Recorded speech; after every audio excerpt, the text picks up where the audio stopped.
থেকে বাছাই করতে গিয়ে ইমব্যালেন্স ক্রিয়েট হয়ে যাচ্ছে সেটা, নাকি একটু কমপ্লেসেন্ট হয়ে গেছিলেন যেটা মানে গোয়িং ওয়েল সেখান থেকে হঠাৎ করে না, এরকম কিছু না। হেলস যাওয়ার পরও আমরা 3টা ম্যাচ জিতছি। তো আমার মনে হয় কিছুটা মোমেন্টাম হারাইছি আমরা।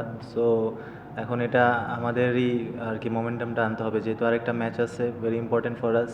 যদি আমরা ম্যাচটা জিততে পারি ইনশাল্লাহ স্ট্রেট আমরা ফাইনালে যাব।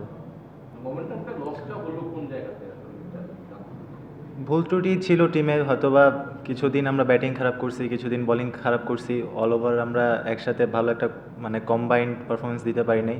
হোপফুলি নেক্সট ম্যাচে ইনশাল্লাহ আমরা একটা কম্বাইন্ড পারফরমেন্স দিতে পারবো।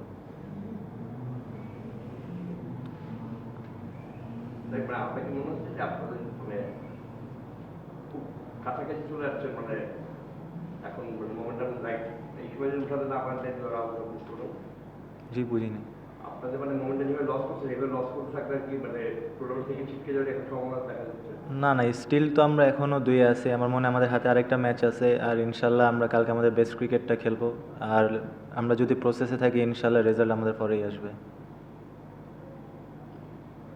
প্রথম দিকে অ্যালেক্সিয়াস তারপর এতদিন ফুটবল অনেক পারফর্ম করলেন, ইফতিকার ছিল, বিদেশি খেলোয়াড়দের উপর অতিরিক্ত নির্ভরতার কারণে কি এটা ছন্দপতন হচ্ছে?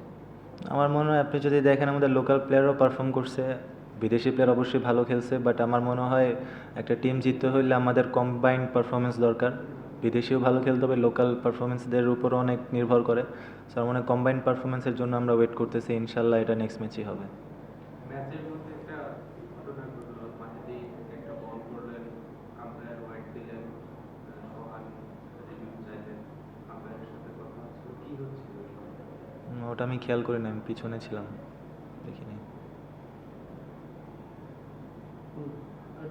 ঢাকার ফার্স্ট পেজে অনেক রান দেখা গেছিল, এখন দেখা যাচ্ছে আসলে পরিশ্রমের রানটা অনেকটা কম চলতে পারে। উইকেটের বিহেভিয়ার কি আপনার মনে চেঞ্জ হয়েছে নাকি একটু ব্যর্থ? না, এটা স্বাভাবিক। একটা টুর্নামেন্ট যখন শুরু হয় তখন তো উইকেট ভালো থাকে, আস্তে আস্তে যত টাইম যায় তত উইকেট একটু স্লো হয়, একটু ড্রাই আউট করে। সো এটা ন্যাচারাল যে রান কিছুটা কমবে। Thank you. আপনার কাছে জানতে চাই, এই বিদেশি প্লেয়ার অনেকে চলে গিয়েছে, আপনার কিছু স্পটস ব্যাংক আছে, কাকে আনার চিন্তা ভাবনা করছেন বা কার সঙ্গে যোগাযোগ করছেন, এটা যদি একটু বলতেন। আসলে আমরা তো আনলাকি হঠাৎ করে ক্রুজদিলের ডাক পাওয়াটা, ক্রুজদিলের 7 তারিখ ভেন্যুতে ছিল। সো আমাদের টিমটা সেট আপ ছিল। সো আমরা কোয়ালিফাইয়ের জন্য আমরা চিন্তা করে প্লেয়ার অলরেডি আমরা যাদেরকে সাথে কথা বলেছি আপনারা তো দেখছেনই। সুতরাং আমরা সময় মতো আমাদের প্লেয়ার চলে আসবে। সো আমরা এই 2টা ম্যাচে হয়তো বা যেহেতু আমাদের ব্যাক টু ব্যাক ম্যাচ, আমরা তো খুব দ্রুত কাউকে আনতে পারতেছি না, কারণ সবাই দিনের ক্রিকেট খেলতেছে, সবাই কিন্তু টুর্নামেন্ট আছে।